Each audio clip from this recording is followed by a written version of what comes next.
आज है 19 अप्रैल 2025 दिन शनिवार। Welcome back to clean news MP. चलिए देखते हैं मध्य प्रदेश की 25 फटाफट बड़ी खबरों को। इससे पहले आप न्यूज को कहां से देख रहे हैं हमें कमेंट में बताना बिल्कुल ना भूलें। साथ ही हमारे फेसबुक पेज को भी फॉलो करें। फेसबुक पेज का लिंक डिस्क्रिप्शन में दिया गया है। राज्य के इन कर्मचारियों को तोहफा, इस भत्ते में वृद्धि, अनुग्रह अनुदान राशि पर भी अपडेट, आदेश जारी। मध्य प्रदेश के सरकारी कर्मचारियों के गृह भाड़ा भत्ते में 10% की वृद्धि के बाद अब एमपी पावर मैनेजमेंट कंपनी के कार्मिकों के पुनरीक्षित गृह भाड़ा भत्ता का आदेश जारी कर दिया गया। गृह भाड़ा भत्ता की स्वीकृति के संबंध में अन्य शर्तें पूर्वानुसार रहेंगी। गृह भाड़ा संबंधी दिशा निर्देश 1 अप्रैल 2025 से प्रभावशील रहेंगे। एमपी में जल्द हटेंगे पंचायत सचिव और रोजगार सहायक, मंत्री का बड़ा खुलासा। एमपी में पंचायत सचिव और रोजगार सहायक जल्द ही इधर से उधर होंगे। इस संबंध में विभागीय मंत्री ने बड़ा खुलासा किया। प्रदेश के पंचायत और ग्रामीण विकास व श्रम मंत्री प्रहलाद सिंह पटेल ने कहा कि पंचायत सचिव और रोजगार सहायकों की स्थानांतरण नीति शीघ्र घोषित होगी। एमपी की पंचायतें हुई मालामाल, सरकार ने मंजूर किए 6000 करोड़। मध्य प्रदेश में गांव के विकास पर खासा जोर दिया जा रहा है। गांव के विकास में लोगों की भागीदारी भी सुनिश्चित की जा रही है। खास बात यह है कि इसके लिए पंचायतों पर मानो पैसों की बारिश की जा रही है। प्रदेश के पंचायत और ग्रामीण विकास मंत्री पटेल ने कहा कि पंचायतों को सशक्त करने के लिए राज्य सरकार लगातार प्रयास कर रही है। सरपंचों की राशि सीमा को 10 लाख रुपए बढ़ा दिया गया। बीआरटीएस कॉरिडोर को तोड़कर रोड साइड बनेंगे 40 नए बस स्टॉप। एबी रोड पर 12 वर्ष पहले बनाई गई 11.5 किलोमीटर लंबे बीआरटीएस कॉरिडोर को तोड़कर रोड साइड 40 बस स्टॉप बनाए जाएंगे। इसके साथ ही AICTSL Atal Indore city transport services limited अब धीरे धीरे कॉरिडोर से बनी सेवाएं भी बंद करने जा रही है, जिसकी शुरुआत सीएनजी आई बसेस को बंद करने के साथ हो चुकी है। 1 मई के बाद पीथमपुर में शुरू होगा यूनियन कार्बाइड के 360 टन कचरे को नष्ट करने का आखिरी चरण। धार जिले के पीथमपुर में विगत दिनों ट्रायल रन के तहत यूनियन कार्बाइड के 30 टन कचरे को जलाकर नष्ट किया जा चुका है। अब पीथमपुर के भस्मक संयंत्र परिसर में रखे 360 टन कचरे को नष्ट करने का अंतिम चरण 2 सप्ताह बाद शुरू होगा। ये संभावना जताई जा रही है कि 1 मई से संयंत्र में 270 किलो प्रति घंटे की दर से यूका के कचरे को नष्ट करने की प्रक्रिया शुरू की जाएगी। मध्य प्रदेश युवा कांग्रेस का चुनाव कार्यक्रम घोषित, आईवाईसी मोबाइल ऐप पर होगी वोटिंग। मध्य प्रदेश युवा कांग्रेस का चुनाव कार्यक्रम घोषित कर दिया गया है। इसके लिए 27 अप्रैल से 6 मई तक नामांकन की प्रक्रिया होगी। इस दौरान नामांकन पर दावे आपत्ति 28 अप्रैल से 7 मई तक स्वीकार किए जाएंगे। नामांकन की जांच 7 से 9 मई तक की जाएगी और नामांकन को अंतिम रूप 11 मई को दिया जाएगा। गांधी सागर में 20 अप्रैल को छोड़ेंगे चीते। मुख्यमंत्री डॉक्टर यादव ने केंद्रीय वन मंत्री भूपेंद्र यादव के साथ चीता प्रोजेक्ट की समीक्षा करते हुए बताया कि गांधी सागर अभयारण्य की जलवायु चीतों के लिए बेहद अनुकूल है। कूनो नेशनल पार्क से 20 अप्रैल को 2 चीते शिफ्ट कर गांधी सागर में छोड़े जाएंगे। इसके साथ ही केंद्र सागर के सहयोग से इंटरस्टेट चीता संरक्षण कॉरिडोर पर भी काम शुरू होगा, जिससे राजस्थान से लगते इस इलाके में चीतों का संरक्षण और पर्यटकों की आवाजाही दोनों बढ़ेगी। इस दिन आएगा डीएवीवी का एमबीए का फर्स्ट और थर्ड सेमेस्टर का रिजल्ट। देवी अहिल्या विश्वविद्यालय के बीए सेकंड और फोर्थ सेमेस्टर की परीक्षाएं जून माह के तीसरे सप्ताह में शुरू कर दी जाएंगी। अब 1.5 माह का अंतराल लगभग पूरा होने वाला है। मीडिया रिपोर्ट्स के मुताबिक 10 दिनों के अंदर रिजल्ट जारी कर दिया जाएगा, यानी 27 से 28 अप्रैल तक बीए फर्स्ट सेमेस्टर और थर्ड सेमेस्टर का रिजल्ट जारी हो सकता है। ऐसे में जो छात्र रिजल्ट का इंतजार कर रहे हैं वे रिजल्ट के बाद आगे की तैयारी कर पाएंगे। एमपी में अब सरकारी स्कूल के टीचर्स की अटेंडेंस चेहरा दिखाकर लगेगी। अब सरकारी स्कूल से शिक्षक गायब नहीं रह पाएंगे। इसके लिए स्कूल शिक्षा विभाग ने नई पहल की है। प्रदेश के करीब 4 लाख शिक्षकों की उपस्थिति सार्थक ऐप के माध्यम से ऑनलाइन दर्ज होगी।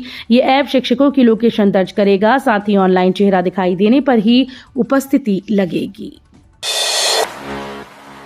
एमपी को बड़ी सौगात, 44 करोड़ में बदलेंगे विश्व प्रसिद्ध पीठ का नजारा। एमपी की विश्व प्रसिद्ध पीतांबरा पीठ में माता के भक्तों के लिए सुविधाएं बढ़ाई जा रही हैं। केंद्र सरकार ने इसके लिए प्रदेश को 44.24 करोड़ की सौगात दी। मां पीतांबरा की नगरी को प्रसाद योजना में शामिल किया गया। इसी के साथ दतिया को आध्यात्मिक धार्मिक पर्यटन का नया केंद्र बनाया जा रहा है। मुख्यमंत्री डॉक्टर मोहन यादव ने कहा कि पीतांबरा पीठ को प्रदेश के प्रमुख धार्मिक पर्यटन स्थल के रूप में उभारने के लिए इसे सर्व सुविधा संपन्न बनाया जाएगा। विश्व धरोहर बनने से खुलेगी धुआंधार 64 योगिनी और लम्हेटा घाट के संरक्षण की राह। धुआंधार में नर्मदा का अप्रतिम पर्यटकों को मंत्रमुग्ध कर देता है तो स्वर्गद्वारी का दीदार कर सैलानी निशब्द हो जाते हैं। पंचवटी और बंदर कूदनी से लेकर जबलपुर के पग पग पर रमणीय स्थल हैं। प्रकृति ने धवल संगमरमरी वादियों, संतुलित शिलाओं, नदी और हरियाली से जबलपुर को खूबसूरती से तराशा है। इनसे ही शहर को मार्बल सिटी के रूप में पहचान मिली है। इसके नजदीक ही प्राचीन 64 योगिनी का मंदिर, तक्षशिला और नालंदा विश्वविद्यालय के काल के गोलकी मठ विश्वविद्यालय के अवशेष हैं। एमपी में पुलिस भी सुरक्षित नहीं, खाकी पर हमला। एमपी के शाहजहांपुर और बैतूल में पुलिसकर्मियों पर हमला हुआ। शाहजहांपुर में मां राजेश्वरी मंदिर प्रांगण में नगर पालिका और जिला प्रशासन ने अतिक्रमण हटाने की कार्रवाई की। इस दौरान एक अतिक्रमणकारी महिला ने महिला पुलिसकर्मी पर भी हाथ उठा दिया। उधर बैतूल कोतवाली में शिकायत दर्ज करने आए एक शराबी युवक ने 2 पुलिसकर्मियों पर कांच की बोतल से जानलेवा हमला कर दिया। घटना में दोनों पुलिसकर्मी घायल हुए।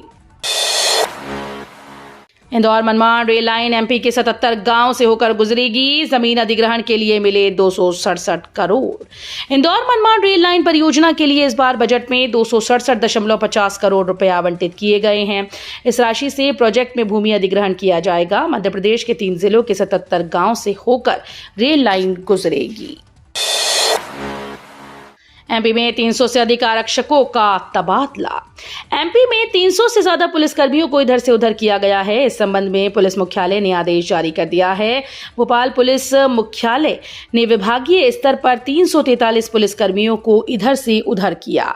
इसमें 55 प्रधान आरक्षक, 34 उप निरीक्षक, 13 सहायक उप निरीक्षक समेत कार्यवाहक उप निरीक्षक, कार्यवाहक सहायक उप निरीक्षक और कार्यवाहक प्रधान आरक्षकों के नाम शामिल हैं। 5017 करोड़ के ग्रीनफील्ड हाईवे के निर्माण का रास्ता साफ, 13 कंपनीज ने भरे टेंडर। मध्य प्रदेश के मुख्यमंत्री डॉक्टर मोहन यादव द्वारा 14 जनवरी 2024 को नागदा के मुक्तेश्वर महादेव मंदिर से घोषित किए गए Ujjain Jaora greenfield highway project को अब मूर्त रूप मिलने जा रहा है। मध्य प्रदेश सड़क विकास निगम ने इस महत्वाकांक्षी परियोजना के विकास के लिए अंतिम तिथि 8 अप्रैल को समाप्त हुई थी। निविदाएं आमंत्रित की थी जिसकी अंतिम तिथि 8 अप्रैल थी। इस प्रक्रिया में देश की 13 निर्माण कंपनीज ने टेंडर दाखिल किए हैं। 98.41 किलोमीटर लंबे इस ग्रीनफील्ड हाईवे की अनुमानित लागत 5017 करोड़ रुपए रखी गई है। गड़ा गांव में स्कूल का नाम बदला, बागेश्वर धाम के नाम पर हुआ नामकरण। छतरपुर के जनपद शिक्षा केंद्र राजनगर अंतर्गत आने वाली माध्यमिक विद्यालय गढ़ा का नाम परिवर्तित हो गया है। अब ये विद्यालय सिद्ध क्षेत्र बागेश्वर धाम के नाम से जाना जाएगा। लोक शिक्षण संचालनालय ने नया नाम देते हुए आदेश जारी कर दिया है। प्राइमरी स्कूल का शिक्षक बच्चों को पिला रहा था शराब, वीडियो वायरल होने पर मचा हड़कंप। जिले की शासकीय प्राथमिक शाला पुरानी बस्ती खिरहनी के प्राथमिक शिक्षक का छात्रों को शराब पिलाते और उनको प्रेरित करते हुए एक वीडियो सोशल मीडिया पर वायरल होने से हड़कंप मच गया है। कलेक्टर ने मामले को संज्ञान में लिया और जांच कराई। जांच के बाद प्राथमिक शिक्षक को तत्काल प्रभाव से निलंबित कर दिया है। एमपी में अगले कुछ घंटों में आंधी और बारिश की संभावना। एमपी में सूरज की तपिश तेज हो गई। अगले घंटे तेज गर्मी के बीच आंधी और बारिश की संभावना है। मौसम विभाग ने शिवपुरी, अशोकनगर, रायसेन, विदिशा, नर्मदापुरम, बैतूल, छिंदवाड़ा, पांढुर्णा, नरसिंहपुर, जबलपुर, सिवनी, बालाघाट, डिंडोरी, मंडला, अनूपपुर, शहडोल, उमरिया में बिजली चमकने के साथ ही हल्की आंधी और आने बारिश हल्की होने की संभावना जताई है। ईडी केस में सौरभ शर्मा ने जमानत के लिए दिया आवेदन। पूर्व आरटीओ सौरभ शर्मा ने ईडी मामले में जमानत की कोशिश शुरू कर दी। सौरभ और उसके साथी शरद जायसवाल और चेतन सिंह गौर ने भोपाल जिला न्यायालय की अपर जिला सत्र न्यायाधीश सचिन घोष की कोर्ट में आवेदन दिया। मामले की सुनवाई 21 अप्रैल को होगी। 52 किलो सोना और 11 करोड़ कैश मामले में ईडी ने केस दर्ज किया था।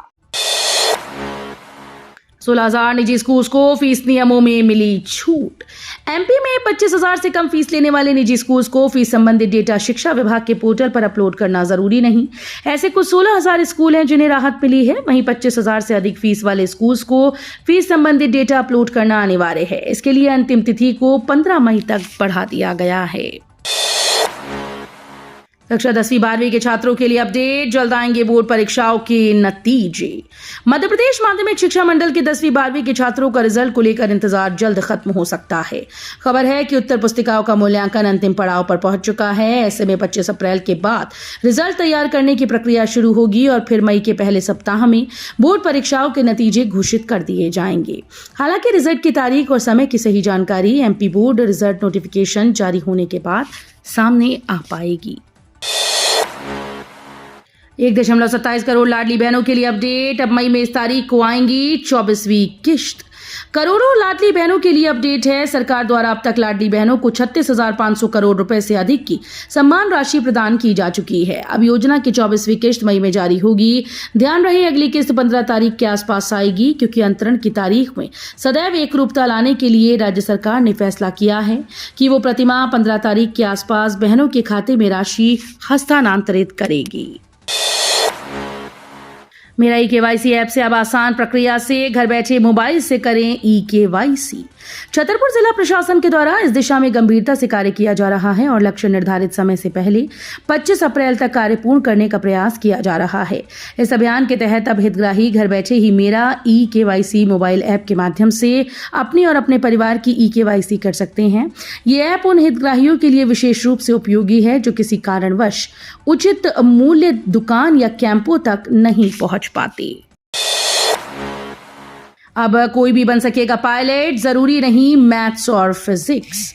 Directorate general of civil aviation commercial pilot licence प्रशिक्षण के लिए 12वीं क्लास में गणित और भौतिकी विषय की अनिवार्यता को हटाने की योजना बना रहा है। यानी जिन लोगों ने इंटर में आर्ट्स कॉमर्स लिया है वे भी पायलट बन सकेंगे। 1990 से ये क्षेत्र भारत में केवल विज्ञान और गणित के छात्रों के लिए उपलब्ध है। इस पर जल्द ही घोषणा होने की संभावना है। गीत और Natyashastra UNESCO of the world register में शामिल। श्रीमद् भगवत गीता और नाट्यशास्त्र को यूनेस्को के memory of the world register में शामिल किया गया है। पीएम मोदी ने इसे भारत के लिए गर्व का क्षण बताया। वहीं सीएम योगी ने कहा, सहस्त्राब्दियों से मानव सभ्यता और चेतना को पोषित कर रही श्रीमद् भगवत गीता और नाट्यशास्त्र का यूनेस्को के रजिस्टर में शामिल होना भारत की आध्यात्मिक चेतना, ज्ञान परंपरा, कलात्मक प्रतिभा और सांस्कृतिक विरासत को वैश्विक मान्यता देता है। तो ये थी आज की 25 फटाफट बड़ी खबरें। अगर आपको न्यूज पसंद आई हो तो वीडियो को लाइक और शेयर जरूर करें। धन्यवाद।